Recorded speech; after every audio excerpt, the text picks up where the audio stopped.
Emergency response vehicle using Adreno.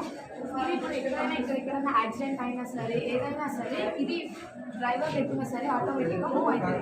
ఎలా అంటే మేము దీంట్లో Adreno, ultrasonic sensors, GPS, motor driver set చేసినాం. ఒకవేళ ఈ వెహికల్ మూవ్ అవుతున్నప్పుడు ముందు నుంచి ఇంకొక వెహికల్ వచ్చినా సరే ఏది వచ్చినా సరే ఈ అల్ట్రాసోనిక్ సెన్సర్స్ సిగ్నల్ తీసుకుని అడ్రినోకి పంపిస్తాయి. అడ్రినో ఏం చేస్తుంది అంటే మోటార్ డ్రైవర్కి సిగ్నల్స్ పంపిస్తాయి. ఈ మోటార్ డ్రైవర్ యొక్క వర్క్ ఏంటి అంటే ఇది వెహికల్ యొక్క మూవ్మెంట్ని కంట్రోల్ చేస్తుంది. ఒకవేళ ఇక్కడ ఏదైనా వచ్చినా సరే ఇది రైట్ కార్నర్ ఎక్కడైనా మూవ్ అవుతూ ఉంటుంది. దీనివల్ల యాక్సిడెంట్స్ కానీ ఏది కానీ కాదు. దీనివల్ల ఫాస్ట్గా మూవ్ అవుతుంది వెహికల్. ఇప్పుడు ఒకవేళ ఇది మనం ఎమర్జెన్సీ స్పాట్ ఎట్లంటే మేము దీనికి డెస్టినేషన్ ఎక్కడ ఇచ్చామంటే కామారెడ్డి హాస్పిటల్కి ఇచ్చాం. ఇది దాంట్లోనే డెస్టినేషన్కి మేము ఇక్కడ చేసిన కోడింగ్ ద్వారా ఇక్కడ లాటిట్యూడ్స్ ఆ లొకేషన్ యొక్క లాటిట్యూడ్స్ అన్నీ ఇక్కడ ఉన్నాయి. దీని ద్వారా వెహికల్ ఆటోమేటిక్గా మూవ్ అవుతూ ఉంటుంది.